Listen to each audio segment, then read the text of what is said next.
Well, the time, I mean, obviously you're all moms, and that's the other thing, is how do you work your family, your husband, your kids, into your life with your business? And has there been anything that, you know, you've said, I've got to take a step back, or you just said, I can't scale yet until the kids are older. A lot of the venture moms I talk with, they bring their kids with them, or they have their kids help them, like Michelle. And certainly, twofold question. From the technical aspect, I mean, Jill, you seem pretty savvy at the Twitter and tweeting mobilely. I mean, I know for myself, I couldn't cut and paste a photo 2.5 years ago. And I would have to ask my son. And finally, my son said, you know what, Mom? I am enabling you. He said, I'm cutting you off right now. Here are the instructions. And if you can't figure something out, Google it. Just ask the question, because I am going to leave for school in 6 months, and you are going to be on your own, and you're not going to be able to call me. I'm not going to do it over the phone. So I'm done enabling you. Figure it out. And honestly, it was the best thing he could have done, because then I was able to figure out how to cut and paste a photo, and now I manage my own website. I actually got a woman who taught me how to manage my own website.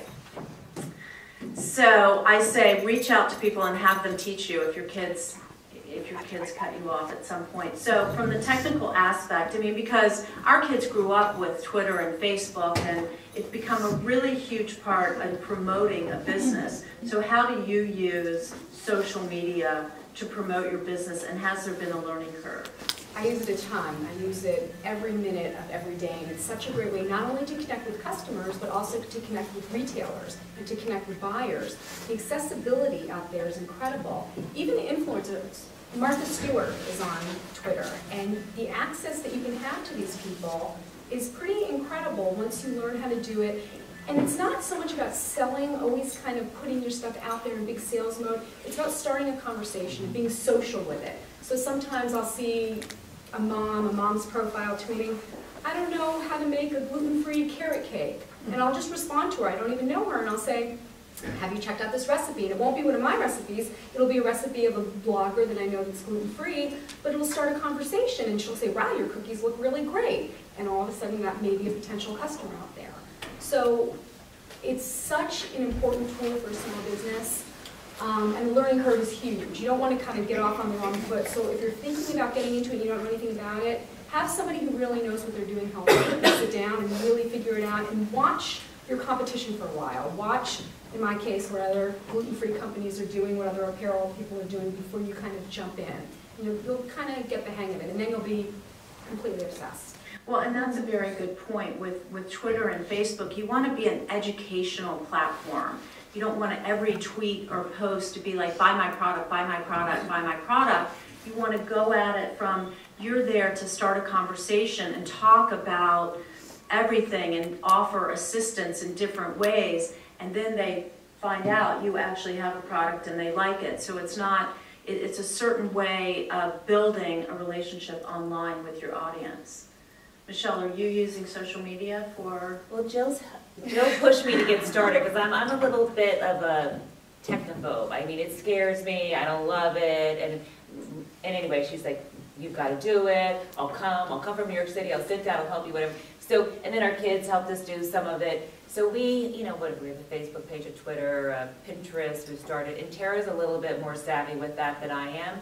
And my kids have said the similar thing. They're like, Mom, like, you gotta learn. I said, you know what, I can't be good at everything. So, and it's also too, you can't do everything. So, like, I don't really want to be, a technology expert. I know how to do what I can do, and I can do stuff, but not everything, and I don't want to know how to do everything. So when we have to update our website, I'm like, okay, Isabel, get over here, this one's sold out, or the price is changing on this one, or adding a new product. And so she does that. She earned an iPhone. Granted, we had an upgrade, but and I said, the monthly fee is a little higher than your regular phone. So just remember, you got to keep working for me. So and so yes, it's great to learn something, but you also don't have to learn. If that's not what you enjoy doing, then you know what? Find someone else to do that for you, because you know, you don't have time to do every little thing yourself. That's a good point, and there are a lot of moms out there who are offering that's their venture. They will do your social media for you, or you could barter it in some way. Another thing that another mom had suggested to us is that get an intern, because now like we're a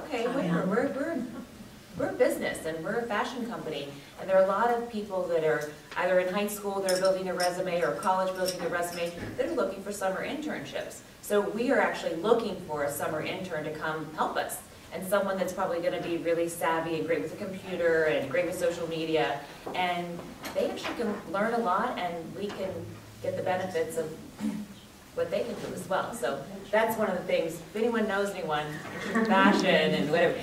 Well, you can also post on New York Institute of Technology, Right. Fairfield University.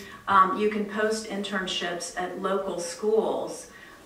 They have to be a little more structured than your friend's college graduate, but there are a lot of people out there who want experience, especially recent grads who don't necessarily have a full-time job and could do this on the side and help you. Lots of opportunities with interns. So Barbara, are you using social media, and did you have a learning curve? Yes, a big learning curve. I do have a website, as I had mentioned. I did hire somebody to put that together for me. I felt like I could not take that piece on. She's been great. She supports me. Any new photos, she does all that. So I let her handle that part. I do have a young girl who comes once a week and helps me with the computer and inputs information, like I mentioned earlier. She goes through the magazines and she'll type out the letter and all that, so that definitely helps. I do have 3 children, so I have to keep my day going. What else do I do? Yeah, I haven't done Twitter or anything like that, but I think my business is a little bit different, but maybe I'm wrong. Pinterest? I haven't done that. That may be. I was just going to say, I just started doing Pinterest like 2 months ago. It's so much fun. And I just learned, I made a lot of mistakes in the beginning, but once you figure out what, just someone could teach you in like 10 minutes, and then you could start different boards, and it's really great. So I recommend Pinterest. The one thing I do is once my art gets hung in a home, I go back and I photograph the room with my art, and then I put it on my website. So I have to do more of that, and maybe that's where Pinterest will come in. Once you figure that, Pinterest would be great. But on my website, you can actually see my work in homes, which is another key thing, and for other people to see. And Laura, Pinterest would be great for you too. We haven't tried that yet, but that's something we should keep in mind as well. Are you using social media? Well, we created our website with Sylvia. She worked on advertisement, so she's very good with those marketing tools. So she created it, and it's working. I mean, probably it's not the best website in the world, but it's functionable. It's working for us right now.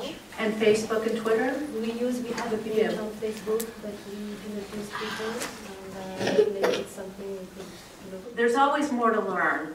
Yeah. So I think since we're after 11, and I know some of you have pickups, I'm wondering if there are any moms who would like, or anyone who would like to pitch their venture and ask a question of our panelists. Anyone starting a new venture or have an idea for a venture that you want to stand up and tell us about? Yes. Hi, I'm Claudine Meady, and Barbara pulled me into this wonderful world, and she's actually been an advocate for my business, which is a pillow or home accessories business, and I've been doing pillows.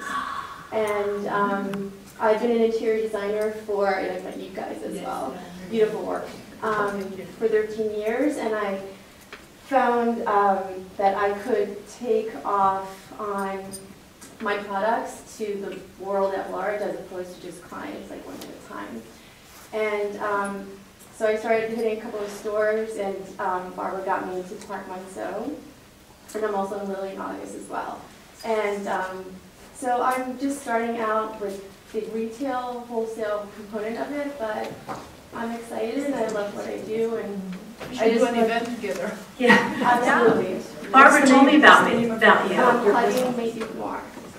Right. You're the pillow venture mom. I am. Yes, I want to cover you. I need pillows for my venture mom at home column, so I would love to talk that to would you. be great. But I definitely have a lot of like business, like technical manufacturing, questions and learning curve as well. But that's something that I'm learning as I go along, and as long as like I believe in my product, I feel like everything will fall into place. One of the things that I hope venture moms or potential venture moms use my website for is to reach out to other moms. So if you go to my site and search featured venture moms, I have it categorized by home products, baby products, food products, services. And I put their websites and their contact information on there. So you might reach out to Michelle and say, well, how did you find a manufacturer? Or you might reach out to another home products person. And I think there's somebody who said, a woman that doesn't help another woman has a special place in hell. I mean, I think it's true. For me, I'm an open book. I want to help everyone, and I hope that, I think what you put out there will come back to you. So if you help someone else, the other point I like to make is that there could be, 50 photographers in Fairfield County. They all have a different audience, a different perspective, a different look. So I would say, don't be afraid to do something that someone else is doing. Learn from them, make your own statement, run your own race, because everyone's going to have their own path that they're taking. And reach out for help. The woman I'm covering this week, she didn't like how button-down shirts bunched up when she wore them under a dress or under a sweater. So she took the collar and sewed it to a t-shirt bodice.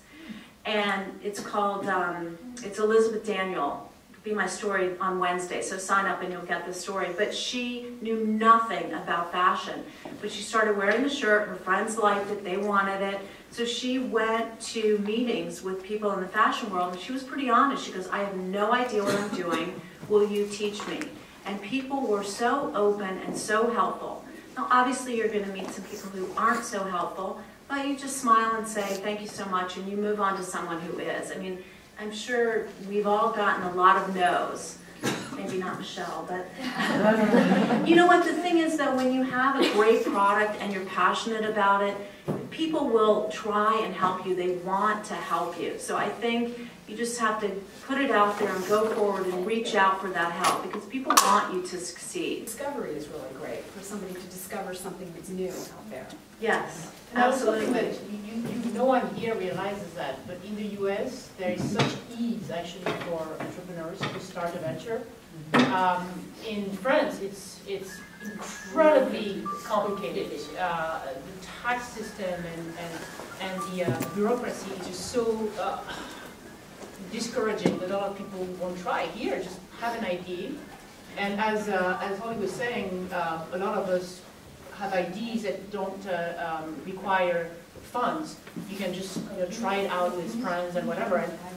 And what risk are you taking? Is if you have an idea, just try to do it, and